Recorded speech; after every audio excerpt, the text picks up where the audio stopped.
കാനായിലെ കല്യാണ വീട്ടിൽ അത്ഭുതം ചെയ്യാൻ യേശുവിന് സ്വന്തം ശരീരത്തിൽ സഹിക്കേണ്ടി വന്നിട്ടില്ല. നിങ്ങൾക്ക് ജോലി തരാനോ വീട് തരാനോ മക്കൾക്ക് കല്യാണം നന്നായിട്ട് നടത്താനോ നിങ്ങളുടെ സാമ്പത്തിക മേഖല മെച്ചപ്പെടുത്താനോ ആ അനുഗ്രഹങ്ങൾ ഒന്നും തരാൻ ഈശോയ്ക്ക് കുരിശിൽ സഹിക്കേണ്ടി വന്നിട്ടില്ല. കാരണം പഴയ നിയമത്തിലും ഈ അനുഗ്രഹങ്ങളെല്ലാം മനുഷ്യർക്ക് കിട്ടിയിരുന്നു. പഴയ നിയമത്തിൽ മനുഷ്യർക്ക് കിട്ടാതിരുന്നതും പുതിയ നിയമത്തിൽ മനുഷ്യൻ യേശുവിന്റെ വരവോടുകൂടി യേശുവിന്റെ മരണത്തോടുകൂടി മാത്രം കിട്ടിയതുമായ വളരെ ചുരുക്ക അനുഗ്രഹങ്ങളിലെ ഏറ്റവും പ്രധാനപ്പെട്ട അനുഗ്രഹമാണ് അവന്റെ ശരീരവും രക്തവും. നിങ്ങൾക്ക് വീട് വേണമെന്ന് പറഞ്ഞു, ജോലി വേണമെന്ന് പറഞ്ഞു, കർത്താവിന് വിരോധമില്ല. മക്കളെ വേണമെന്ന് പറഞ്ഞു, മക്കൾക്ക് പഠിക്കണമെന്ന് പറഞ്ഞു, മക്കൾക്ക് കല്യാണം നടത്തണമെന്ന് പറഞ്ഞു, മക്കൾക്ക് കുഞ്ഞുങ്ങൾ ഉണ്ടാവണമെന്ന് പറഞ്ഞു, തെറ്റില്ല, കർത്താവിന് വിരോധമില്ല. അപ്പൊ ദൈവം ഈ അനുഗ്രഹങ്ങളെല്ലാം തരികയാണ് നിങ്ങൾക്ക്.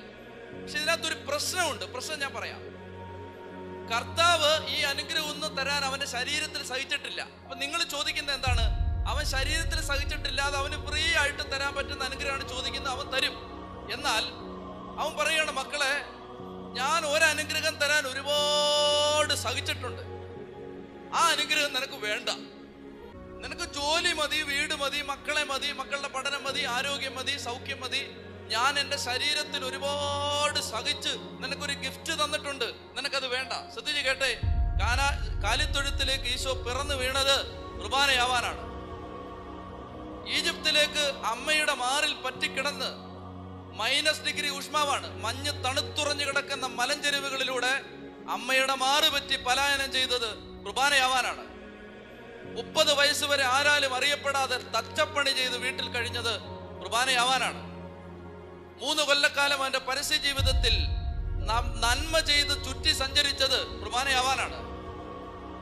ഭ്രാന്തനെന്നും സുബോധമില്ലാത്തവനെന്നും മദ്യപാനിയെന്നും വേശ്യകളുടെ സ്നേഹിതനെന്നുമുള്ള വിളിപ്പേരുകൾ അവന് മീതെ ചാർത്തപ്പെട്ടത് അവൻ കുർബാനയാവാനാണ്. ഗെത്സമനിയിൽ കണ്ണുനീര് ചോര പോലെ പെയ്ത സന്ധിയിൽ ഒലിവമരത്തിന്റെ ചുവട്ടിൽ കൈമുട്ടുകൾ കുത്തിയിരുന്ന് പ്രാണവേദനയോടെ 33-കാരനായ മകൻ പൊട്ടിക്കരഞ്ഞുകൊണ്ട് അപ്പനോട് പറയും, ആകാശത്തിന്റെ അതിരുകൾക്കപ്പുറം എവിടെയോ മറഞ്ഞിരിക്കുന്ന എൻ്റെ അപ്പ, കഴിയുമെങ്കിൽ ഈ പാനപാത്രം അകന്നു പോകണമേ എന്ന് പറഞ്ഞ് പൊട്ടിക്കരഞ്ഞത് കുർബാനയാവാനാണ്. ഒറ്റ രാത്രിയിൽ അവനെ 4 കോടതികൾ വിചാരണ ചെയ്തത് കുർബാനയാവാനാണ്. അന്നാസിന്റെയും കയ്യാപ്പായുടെയും ഹേറോദിന്റെയും പീലാത്തോസിന്റെയും കോടതി മുറികളിൽ നാണം കെട്ടവനെ പോലെ നമ്രശിരസ്കനായി നീചനും നിന്ദിക്കപ്പെട്ടവനുമായി തലകുലിച്ചു നിന്നത് കുർബാനയാവാനാണ്. കൽത്തൂണിലേക്ക് കെട്ടിയിടപ്പെട്ട് കാരിരുമ്പിന്റെ കായബലമുള്ള പടയാളി ചാട്ടവാറുകൊണ്ട്, ചാട്ടവാർ എന്ന് പറയുമ്പോൾ ഉരുക്കിൻ കഷണങ്ങളും ഈയക്കട്ടകളും കാരിരുമ്പാണികളും ചേർത്തുണ്ടാക്കിയ ഒരു മാരകായുധമായിരുന്നു ചാട്ട. ആ ചാട്ട കൊണ്ട് 33-കാരനായ ഒരു ചെറുപ്പക്കാരന്റെ മൃദുല ശരീരത്തിലേക്ക് കാരിരുമ്പിന്റെ കരുത്തുള്ള പടയാളി ആഞ്ഞടിക്കുമ്പോൾ ഓരോ അടിയും അടി കൊള്ളുമ്പോൾ അടിക്ക് ശേഷം ചാട്ട തിരിച്ചു വരുമ്പോൾ മാംസക്കട്ടകൾ പറഞ്ഞു തൂങ്ങി ചാട്ടയോടൊപ്പം തിരികെ വരുന്ന മാരക മരണവേദന സഹിച്ചത് കുർബാനയാവാനാണ്. പ്രിയപ്പെട്ടവരെ, പെറ്റതള്ള കണ്ണുനീരോടെ ആൾക്കൂട്ടത്തിന്റെ നടുവിൽ മകൻ അടിയേൽക്കുന്നത് കണ്ടു നിന്നത് മകനെ കുർബാനയാക്കാനാണ്. നിങ്ങൾ ജെറുസലേമിൽ വിശുദ്ധ നാട്ടിൽ പോയിട്ടുണ്ടെങ്കിൽ ഒരു കിടങ്ങ് കാണാം. രാത്രി മുഴുവൻ അടികൊണ്ട് വേദനിച്ച് ശരീരം അവനെ വീണ്ടും വസ്ത്രം ധരിപ്പിച്ച് രാത്രി മുഴുവൻ ഒരു കിണറ്റിലേക്ക്, പൊട്ടക്കിണറ് പോലൊരു കിടങ്ങിലേക്ക് കപ്പിക്കകത്ത് കയറിട്ട് തൊട്ടി കിണറ്റിലേക്ക് ഇറക്കുന്നത് പോലെ യേശുവിനെ കയറുകൊണ്ട് വരിഞ്ഞു കെട്ടി ഒരു കിടങ്ങിലേക്ക് ഇറക്കി രാത്രി മുഴുവൻ ആ കിടങ്ങിലാണ് ഇട്ടത്. ആ കിടങ്ങ് ഇപ്പോഴും ഉണ്ട് ജെറുസലേമിൽ. രാത്രി മുഴുവൻ അടികൊണ്ട് നുറുങ്ങുന്ന മരണവേദന എടുക്കുന്ന ശരീരവുമായി കണ്ണുനീരിലും ദുഃഖത്തിലും അവൻ പിടഞ്ഞത് കുർബാനയാവാനാണ്. പിറ്റേ പ്രഭാതത്തിൽ അവനെ വീണ്ടും വസ്ത്രം ധരിപ്പിച്ച് കാൽവരിയുടെ നെറുകയിലേക്ക് കൊണ്ടുപോകുമ്പോ കുരിശിന്റെ വഴിയുടെ ഫോട്ടോകളിൽ നമ്മൾ കണ്ടിട്ടുള്ള ഫോട്ടോയിലെല്ലാം ഈശോ നല്ല ആരോഗ്യത്തോടെ തോളത്ത് ലാഘവ ബുദ്ധിയോടെ ഒരു കുരിശെടുത്തോണ്ട് പോകുന്ന പടമാണ്. അതൊന്നും അല്ല കുരിശ് മരണം. യഹൂദ ചരിത്രകാരന്മാരായ ഒക്ടേവിയൻ, ജോസേഫൂസ് എന്നൊക്കെ പറയുന്ന ചരിത്രകാരന്മാർ യേശുവിനെ കുരിശിൽ മരിപ്പിച്ച കൊന്ന രീതി ചരിത്രത്താളുകളിൽ എഴുതി വെച്ചിട്ടുണ്ട്. അതെങ്ങനെയാണെന്നറിയാമോ?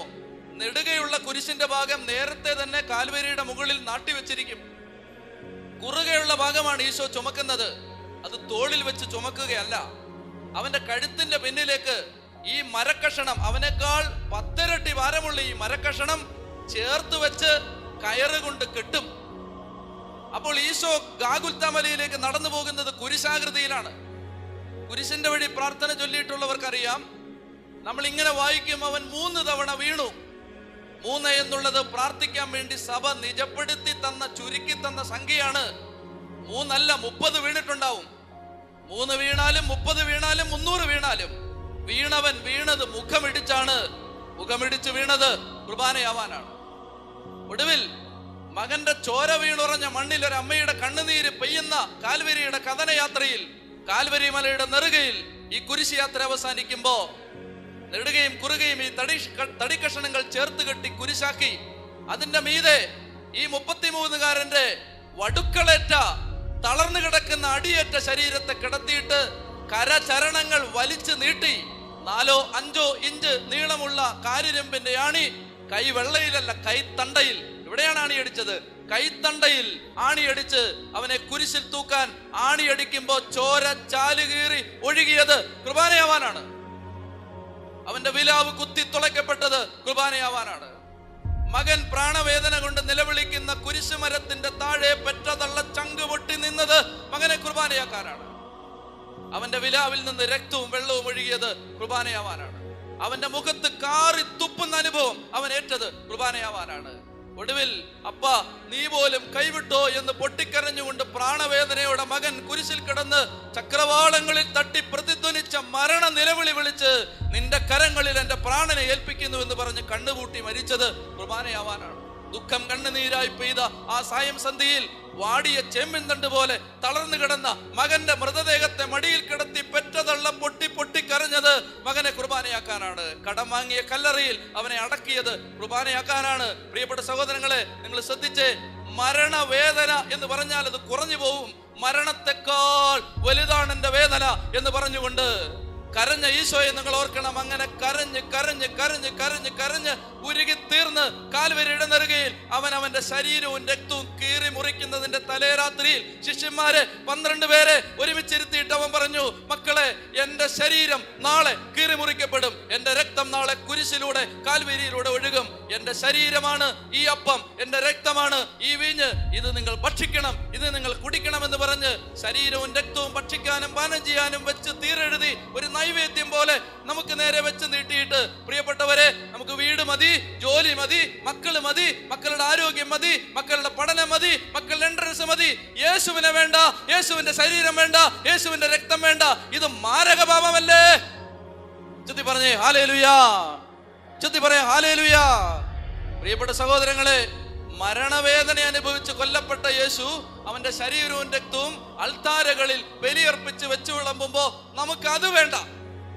നമുക്കന്നേരം കവലയിൽ നിന്നാ മതി, നമുക്കന്നേരം പുറത്ത് നിന്നാ മതി, നമുക്കന്നേരം ഒത്തിരി അത്യാവശ്യങ്ങളുണ്ട്. ഞാൻ കണ്ടിട്ടുണ്ട് പ്രിയപ്പെട്ടവരെ, പരിശുദ്ധ കുർബാനയ്ക്കിടയ്ക്ക് മൊബൈലും കൊണ്ട് ഓടുന്നവരെ, കുർബാനയ്ക്കിടയ്ക്ക് മൊബൈൽ ഉപയോഗിച്ച് വാട്സപ്പും ഫേസ്ബുക്കും ഒക്കെ നോക്കുന്നവരെ ഞാൻ കണ്ടിട്ടുണ്ട്.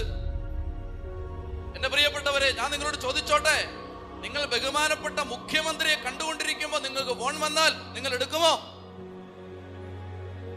നിങ്ങളൊരു പോലീസ് സൂപ്രണ്ടിന്റെ മുമ്പിൽ ഒരു പരാതി കൊടുക്കാനിരിക്കുമ്പോൾ നിങ്ങൾക്ക് ഒരു ഫോൺ വന്നാൽ 5 മിനിറ്റ് പോവോ? നിങ്ങളുടെ ദൈവം വെറും 7 കൂലി ആയതുകൊണ്ടല്ലേ നിങ്ങൾ അവന്റെ ബലി നടക്കുമ്പോൾ ഫോണുമായിട്ട് ഓടുന്നത്, നിങ്ങൾ വൈകി വരുന്നത്? എന്റെ പ്രിയപ്പെട്ട സഹോദരങ്ങളെ, നിങ്ങൾ ശ്രദ്ധിക്കണം. കർത്താവ് വില കൊടുത്ത് വേദനിച്ച് തന്ന സമ്മാനമാണിത്. ആ സമ്മാനത്തെ താഴ്ത്തിക്കെട്ടരുത്, അത് വേണ്ടെന്ന് പറയരുത്. Abusing the gift is abusing the giver. സമ്മാനത്തെ നിന്ദിക്കുന്നത് സമ്മാനം തന്നവനെ നിന്ദിക്കുന്നതിന് തുല്യമാണ്. അതുകൊണ്ട് എന്റെ ഒന്നാമത്തെ ആശയം ഇതാണ്: വിശുദ്ധ കുർബാന തരാൻ വേണ്ടി ഈശോ സഹിച്ചതുപോലെ മറ്റൊന്നിനും വേണ്ടി ഈശോ സഹിച്ചിട്ടില്ല. നമുക്കത് വേണ്ടല്ലേ? നമ്മുടെ കുടുംബങ്ങൾക്ക് അത് വേണ്ടല്ലേ? നമ്മുടെ മക്കൾക്ക് അത് വേണ്ടല്ലേ? എന്നിട്ട് ദുരിതങ്ങൾ വരുമ്പോ നമ്മൾ പറയാണ്, കർത്താവേ, ജോലി താ, വീട് താ, മക്കളെ താ, ഞങ്ങൾക്ക് സമാധാനം താ. ഈശോ പറയും, മക്കളെ, പ്രാണൻ പൊട്ടി ഞാൻ നിങ്ങൾക്ക് എന്റെ ശരീരവും രക്തവും തന്നിട്ട് നിങ്ങൾക്ക് വേണ്ട, നിങ്ങൾക്ക് ജോലി മതിയല്ലേ? 10ാമത്തെ 20ാമത്തെ അനുഗ്രഹം മതി നിങ്ങൾക്ക്, 1ാമത്തെ അനുഗ്രഹം വേണ്ടേ? എന്റെ പ്രിയപ്പെട്ട സഹോദരങ്ങളെ, ഇനി രണ്ടാമതായിട്ട് നമ്മൾ ചെയ്തുകൊണ്ടിരിക്കുന്ന ചില കാര്യങ്ങളുണ്ട് പ്രിയപ്പെട്ടവരെ, നമ്മൾ ചെയ്യരുത് ഒരിക്കലും. എന്ന് വെച്ചാൽ, ഞാൻ നേരത്തെ പറഞ്ഞു, നമുക്കൊരു ഫോൺ വന്നാൽ നമ്മൾ എടുത്തോണ്ട് ഓടും കുർബാനയ്ക്കിടയ്ക്ക്. എത്രയോ പേരാണ് ദേവാലയത്തിൽ വൈകി വരാൻ ഒരു മടിയില്ലാത്തവര്. എന്റെ പ്രിയപ്പെട്ടവരെ, ഞാൻ ആരെയും വിധിക്കുകയല്ല, വിധിക്കാൻ എനിക്ക് അവകാശമില്ല. ഞാൻ ചില യാഥാർത്ഥ്യങ്ങൾ ചൂണ്ടിക്കാണിക്കാം. നിങ്ങൾ ദേവാലയത്തിൽ താമസിച്ചു വരുന്നു, നല്ലത്. നിങ്ങളത് ചിന്തിക്കാൻ വേണ്ടി ഞാൻ പറയാം. നിങ്ങളുടെ മകനോ മകൾക്കോ 10ാം ക്ലാസ്സിലെ പരീക്ഷയാണ്. 9:30 മണിക്ക് ഹോളിൽ കയറണം, 10 മണിക്ക് പോയാൽ മതിയെന്ന് നിങ്ങൾ ഏതെങ്കിലും അപ്പനും അമ്മയും പറഞ്ഞിട്ടുണ്ടോ ഇന്ന് വരെ?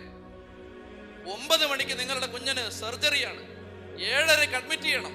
തിരുവനന്തപുരത്താണ് സർജറി, നിങ്ങൾ കടൂരിൽ നിന്ന് പോകണം. നിങ്ങൾ ഏതെങ്കിലും അപ്പനും അമ്മയും പറഞ്ഞിട്ടുണ്ടോ ഡോക്ടറുടെ തോന്നിയാസത്തിന് ഓരോ സമയം വെച്ചാൽ ഇവിടെ പോകാൻ ആളെ കിട്ടത്തില്ല, ഞങ്ങൾ 11-നെ പോകുന്ന ആരെങ്കിലും പറയുമോ? വേണ്ട. ഒരു കല്യാണത്തിന് പോലും നിങ്ങൾ താമസിച്ചു പോകുമോ? പിക്നിക്കാണ്, വെളുപ്പിനെ 2:30 പള്ളിയിൽ നിന്ന് പിക്നിക്ക് പോകും. നിങ്ങൾ 2 മണിക്ക് എത്തില്ലേ? ആരെങ്കിലും പറയുമോ 3:30 ഞങ്ങൾ വരുമെന്ന്?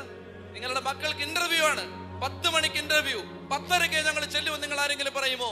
നിങ്ങളുടെ സകല കാര്യത്തിനും നിങ്ങൾക്ക് കൃത്യനിഷ്ഠയുണ്ടായിരുന്നു, നിങ്ങളുടെ ദൈവത്തിന്റെ കാര്യത്തിൽ നിങ്ങൾക്കൊരു സമയബോധം ഇല്ലല്ലോ. അതിന്റെ അർത്ഥം എന്താണ്?